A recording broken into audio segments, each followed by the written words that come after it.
नमस्कार मंडळी, आज आपण बनवणार आहोत गुळाचा एकदम चविष्ट असा शिरा।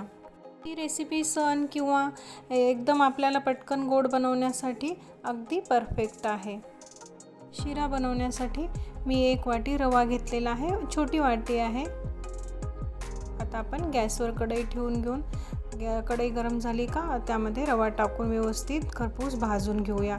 अगोदर तसंच भाजायचा, थोडासा भाजल्याच्या नंतर मग त्यामध्ये तूप टाकू।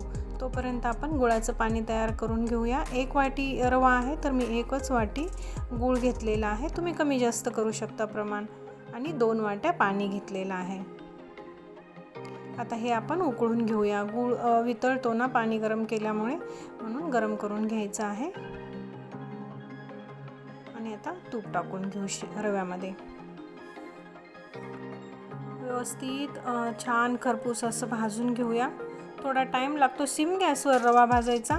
गॅस फुल जर करून भाजला ना तो करपतो आणि शिऱ्याचा वास खराब येतो। त्यामुळे रवा भाजत आल्याच्या नंतर त्यामध्ये ड्रायफ्रूट्स टाकायचे आहेत, तुमच्या आवडीनुसार तुम्ही टाकू शकता। मी काजू आणि मनुका टाकलेले आहेत। मनुका ना शिऱ्यामध्ये खूप छान लागतात। परत व्यवस्थित भाजून घेऊया, थोडासा लाल कलर येईपर्यंत रव्याला। हे बघा, आता मनुका किती मस्त फुललेले आहेत। अशा प्रकारे होईपर्यंत आपण व्यवस्थित भाजून घ्यायचा आहे। हा शिरा ना खायला खूप मस्त लागतो।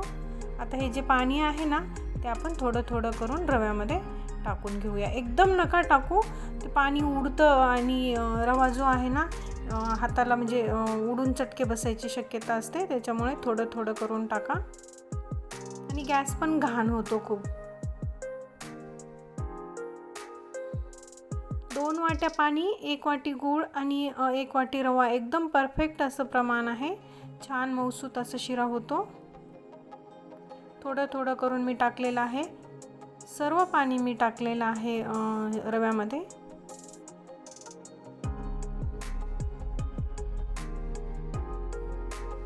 कलर किती छान आलेला आहे बघा। आता व्यवस्थित एक 5-1 मिनिट आपण झाकून ठेवायचं आहे। आपला शिरा शिजलेला आहे, किती मस्त झालाय बघा। थोडंसं हलवून परत एक 5 मिनिट आता आपण झाकून ठेवूया। छान अगदी मऊसूत होतो। तुम्ही याच्यावर परत तूप टाकलं तरी चालेल, पण मी टाकलं नाही, मी ऑलरेडी अगोदरच भरपूर तूप घातलं होतं, त्यामुळे मी परत तूप टाकलेलं नाहीये।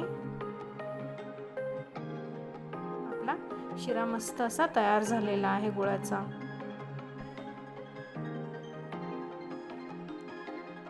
कधी कधी छान लागतो गुळाचा पण शिरा खायला, नक्की करून बघा। रेसिपी आपली आवडली असेल तर व्हिडिओला लाईक, शेअर आणि चॅनलला सबस्क्राईब करायला विसरू नका। फेसबुकवर जर पाहत असाल तर नक्की पेजला फॉलो करा। बाय।